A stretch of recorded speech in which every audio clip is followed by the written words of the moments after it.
عليكم ورحمة الله تعالى وبركاته. اخوتي كي بقيتو لاباس عليكم بخير صحه لاباس؟ نتمنى من الله تكونوا على خير. الله يخلينا ويخليكم على خير. اليوم ان شاء الله نقدم معكم الحامض مصير. انا عارفه اخوتي كلشي كيعرف يدير الحامض مصير، غير هو كل واحد والطريقه ديالو ديال الحامض مصير. انا غنصير غير هذا. نتوما عندي هنا شي 2 كيلو ونص، ما غنديروش كله على ما تعمروا لي القرعه اللي عندي. وهذا انا نعصرو ونحتفظ بالماء ديالو، نحتفظ بالماء ديالو للدجاج والحوت للزيتون. المهم كنحتفظ بالماء ديالو. هما القرعه اللي غندير فيهم غسلتهم بالماء سخون وقطيره ديال الخل عقمتهم. هادو ديال العسل ما كنرميهمش. والحامض رقدته شي 4 ساعات في الماء باش يرطب فيه هذاك النقيطات الكحل اللي فيه، وحكيته بالشيته. رطبوه هكا في الماء شي شويه باش يجيكم سهل الغسيل. وعندي الملحه، بسم الله على بركه الله. كنحيد غير هذا الرويس هذا، كنبقى نتكوه هكا بالكردو كله، نتكوه مزيان ولا هكا بالموس. نتكو شويه جهه بالكردو جهه بالموس. بسم الله.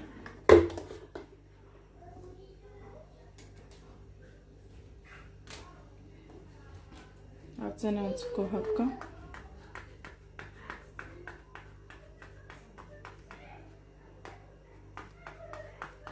هذا كيجي بحال ديال الزنقه، نحلوه هكا على 4 ونعمروه بالملحه.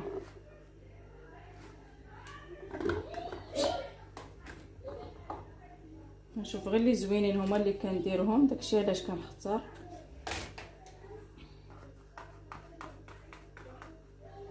تكا كله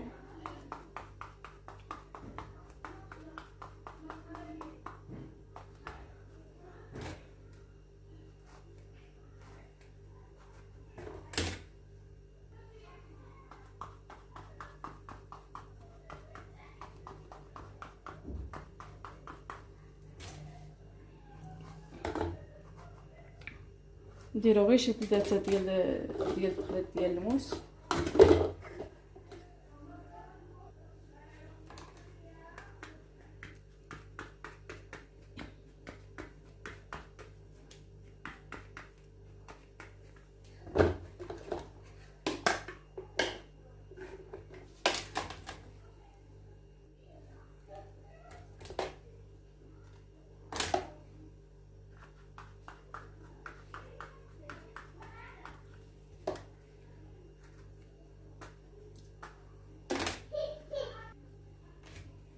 جبت هذه ديال الزاج حتى هي غنديرها. هذا دابا نقسمو على 4.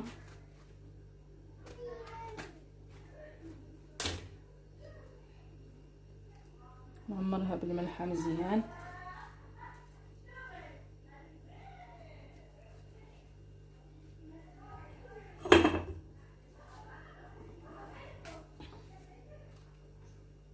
نطولها من هنا من الراس.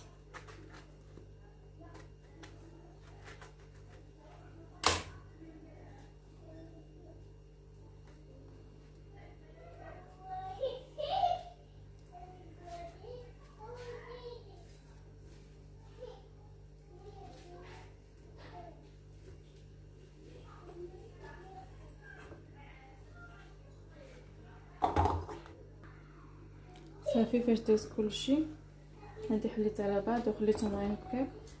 غندير لهم الفصوص ديال الثومه،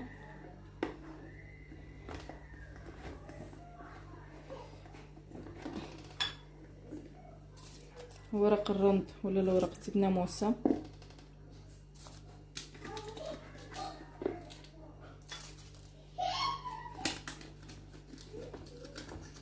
هو كيطلق المذاق ديالو زوين.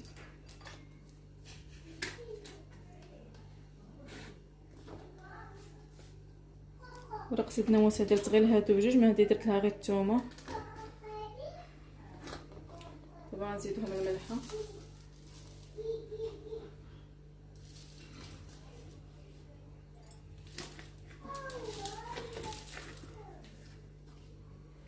حيت هو فاش كيطيب راه كينزل ما كيبقاش هكا.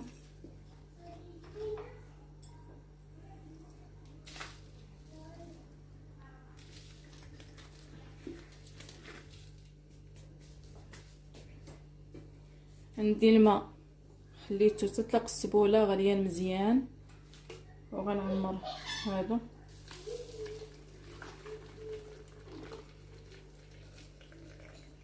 غنعمرهم حتى الفوق حتى هو غيطلق الماء باش ما يفيتش.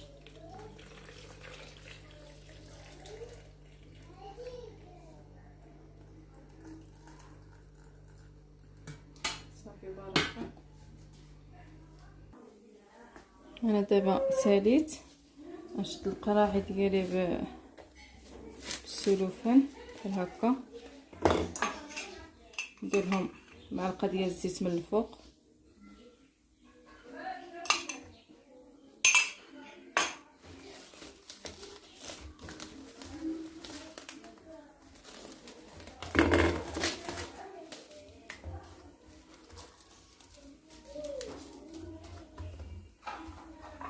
شويه تدخلهمش الهواء.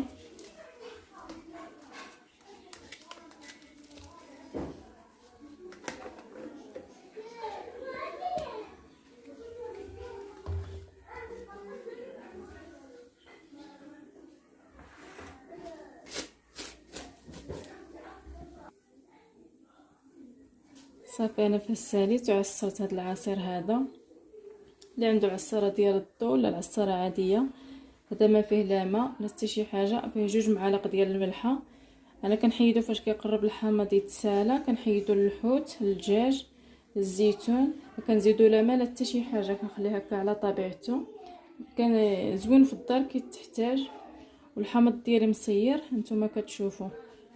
نتمنى من الله يكون هادشي واضح، وقبلوا على اختكم، ما تنساونيش من لايك